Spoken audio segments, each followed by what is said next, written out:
এখন আমরা বোঝার চেষ্টা করব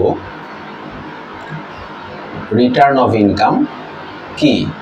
আমরা আগেই একটা ছোট্ট ধারণা পেয়েছি রিটার্ন অফ ইনকাম সম্পর্কে, তো এই অংশে আমরা এই ডিটেলটা সম্পর্কে জানতে পারব।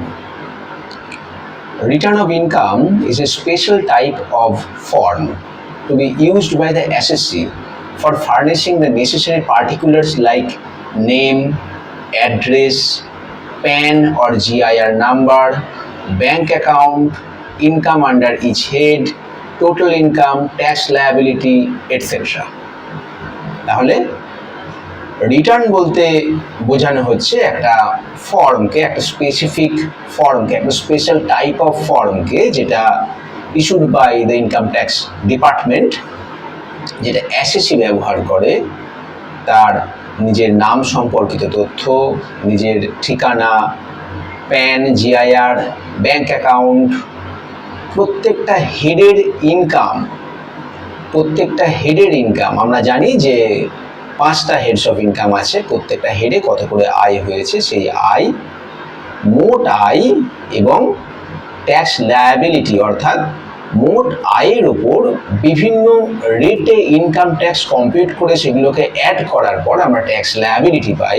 এই ট্যাক্স লায়াবিলিটি ইত্যাদি ইনকাম ট্যাক্স ডিপার্টমেন্টের কাছে বা ইনকাম ট্যাক্স অথরিটির কাছে জমা দেওয়ার জন্য এই ফর্মটা ব্যবহার করা হয়ে থাকে। এই জায়গায় তোমরা একটা বিশেষ শব্দ দেখতে পাচ্ছ, অ্যাব্রিভিয়েশন একটা রয়েছে, general index registrar, that is GIR number. GIR এর পুরো কথা হলো জেনারেল ইন্ডেক্স রেজিস্ট্রার। এটা অ্যাকচুয়ালি অ্যাসেসিং অফিসার এসএসসিকে দিয়ে থাকে। এই নাম্বারটার মধ্যে আসলে অ্যাসেসিং অফিসার সম্পর্কিত কিছু তথ্য এর মধ্যে দেওয়া থাকে, যার মধ্যে খুব সহজে আইডেন্টিফাই করে নেওয়া যায় সেই অ্যাসেসির জন্য অ্যাসেসিং অফিসার কে আছেন। এছাড়া অন্যান্য যে সমস্ত শব্দগুলো রয়েছে তোমরা সব কটার সাথেই পরিচিত, এখানে তবু উল্লেখ করি PAN, that is permanent account number.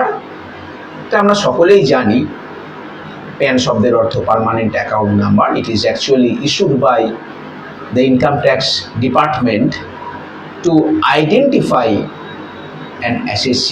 প্রত্যেক এসএসসিকে একটা করে আলাদা আলাদা নাম্বার দেওয়া হয়, সেই নাম্বারটি হলো প্যান। এর মাধ্যমে ইনকাম ট্যাক্স ডিপার্টমেন্ট এসএসসিকে আইডেন্টিফাই করতে পারে।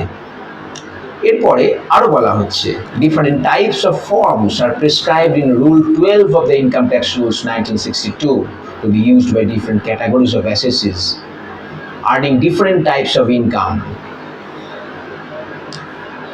তাহলে বিভিন্ন ক্যাটাগরির নির্ধারীদের এটা সে ভাগ করতে পারি, individual, HUF, company, farm, etcetera.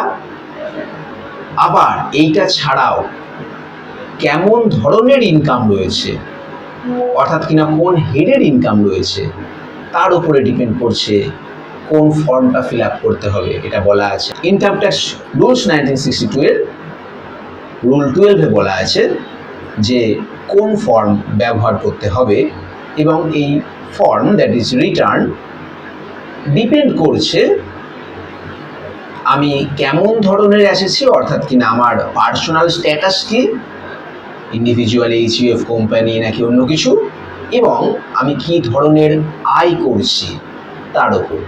আমরা এরপরে সবটাই জানতে পারবো, নেক্সট যখন আমরা আলোচনা করব সেখানে দেখব কোন ধরনের আয়ের জন্য কোনো একজন বিশেষ এসএসসিকে কোন রিটার্ন সাবমিট করতে হয়।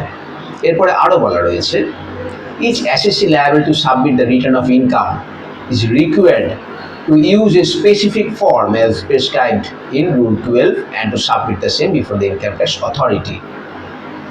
Rule 12 অনুসারে স্পেসিফিক ফর্ম প্রত্যেক এসএসসি ব্যবহার করবেন, এবং সেই রিটার্ন, যে ফর্মের কথা আমরা বললাম, সেই রিটার্ন ইনকাম ট্যাক্স অথরিটির কাছে নির্দিষ্ট মধ্যে সিগনেচার সহ জমা করবেন।